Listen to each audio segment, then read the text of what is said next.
지난 15일 에마니엘 마크롱 프랑스 대통령이 연금개혁법에 서명했지만 여전히 프랑스 노조와 야권은 격렬하게 반대하고 있는데요. 지난 1월 10일 연금개혁안을 발표한 이후로 지금까지 프랑스는 큰 혼란에 빠져 있습니다. 이번 토마토픽은 프랑스 연금개혁과 관련한 사항을 정리해보겠습니다. 연금개혁은 마크롱 대통령이 최대 수건이자 최우선 공약입니다. 2017년 5월 대통령에 당선됐을 때부터 연금개혁을 외쳤는데요.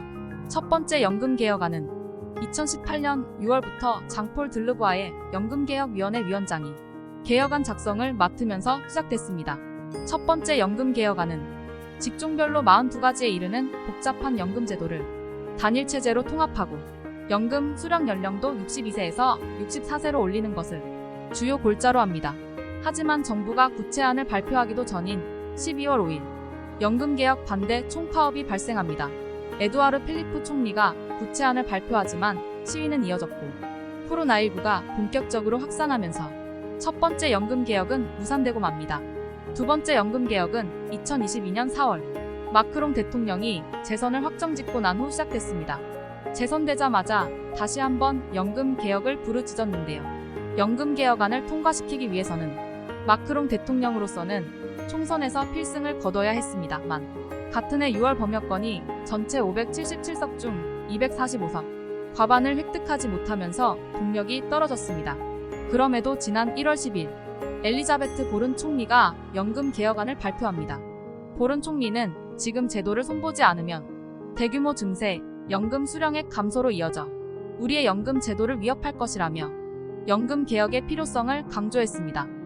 또 브리노 르메르 재정경제부 장관도 현행 제도를 유지한다면 2030년 연금제도 적자는 135억 유로에 달할 것이라며 연금 제도를 고친다면 2030년 177억 유로의 흑자를 낼 것으로 기대한다고 거들었습니다. 하지만 프랑스 국민들의 의견은 달랐습니다. 보른 총리가 연금개혁안을 발표한 지 9일 지난 1월 19일 1차 총파업이 진행됐습니다. 특히 지난 3월 7일에는 2차 세계대전 이후 프랑스 역사상 최대 규모의 시위가 발생했는데요. 프랑스 정부는 약 128만 명, 노동조합 측은 약 350만 명이라고 추정했습니다. 하지만 어느 수치를 놓고 보든 최대 규모입니다. 이러한 국민들의 반발에도 상원에서의 연금개혁안 통과는 수월했습니다.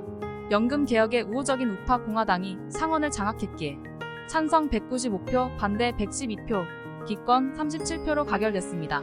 하지만 하원에서는 우파 공화당 내 의원 간 의견이 갈리면서 자체 조사 결과 부결 가능성에 무게가 실릴 만큼 아슬아슬하다는 의견이 나왔는데요. 이에 마크롱 대통령은 하원 표결을 건너뛰고 바로 입법할 수 있는 헌법 제49조 3항을 발동, 하원을 패싱하는 승부수를 던졌습니다.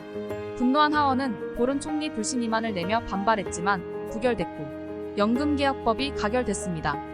지난 14일 프랑스 헌법위원회가 연금개혁법 합치 판결을 내렸고 마크롱 대통령은 다음 날인 15일 법안에 서명함으로써 연금개혁법은 오는 9월 1일부터 시행됩니다. 그럼 프랑스 연금개혁법의 주요 내용을 살펴보겠습니다. 우선 수령 시작 최소 연령이 현행 62세에서 2030년까지 64세로 오릅니다. 대신 최소 연금 상한도 현행 75%에서 85%로 상향됩니다. 연금 수령을 위한 기여 기간도 현행 42년에서 2027년부터 43년으로 오르게 됩니다. 이외 노동시장 조기 진입 시 조기 퇴직 가능, 워킹맘에게 최대 5% 연금 보너스 지급 등이 있습니다. 겉으로 보기엔 그다지 나쁘지 않아 보입니다. 더 일하는 대신 더 많이 받을 수 있으니까요. 그런데 프랑스 국민들이 이토록 반발하는 이유는 무엇일까요? 프랑스인들은 은퇴를 축복으로 여기기 때문입니다. 프랑스 사회학자 세르지 게랭은 프랑스인은 은퇴를 인생의 오후, 축복받은 시간으로 간주한다고 말할 정도입니다. 또 연금제도의 역사가 워낙 깊다는 점도 연금개혁에 대한 거부감을 키우는 요인입니다. 타국과는 달리 프랑스의 연금제도는 세대 간 연대라는 핵심 원칙이 있는데요. 제2차 세계대전 직후인 1945년 처음 만들어진 프랑스식 연금제도는 전후 분열된 사회를 하나의 국가로 통합했다는 평가를 받습니다. 모든 노동자와 고용주가 노인 세대를 위한 연금을 기꺼이 지불하면서 직업과 소득에 관계없이 누구나 품위 있게 은퇴할 수 있도록 연대와 공존 관계를 만들었다는 겁니다. 프랑스 국민에게 연금 제도는 평범한 제도가 아니라 하나의 정체성이자 역사로 자부심을 가지고 있는 것으로 보입니다. 이번 연금개혁법에 대한 반발이 극심한 또 다른 이유는 마크롱 대통령의 충분한 대국민 설득이나 국민적 합의 없이 강행한 탓도 있습니다. 지난 17일 마크롱 대통령은 대국민 연설에서 국민들의 분노를 이해한다면서도 노조와 몇 달간의 협의에도 합의점을 찾을 수 없었던 것엔 유감을 느낀다고 밝혔는데요. 언제든지 노조와 대화하겠다며 대화의 창을 열어놓겠다고도 전했습니다. 하지만 노동총동맹은 노동절인 내달 1일 대대적인 연금개혁 반대 시위를 벌이겠다고 예고했고, 정치권에서는 연금개혁법에 대해 국민투표를 실시하겠다고 밝혔습니다. 마크롱 대통령의 임기는 아직 4년이나 남았는데요. 남은 임기 내내 국민과 의회를 설득해야 하는 상당한 정치적 부담을 지게 됐습니다. 토마토픽이었습니다.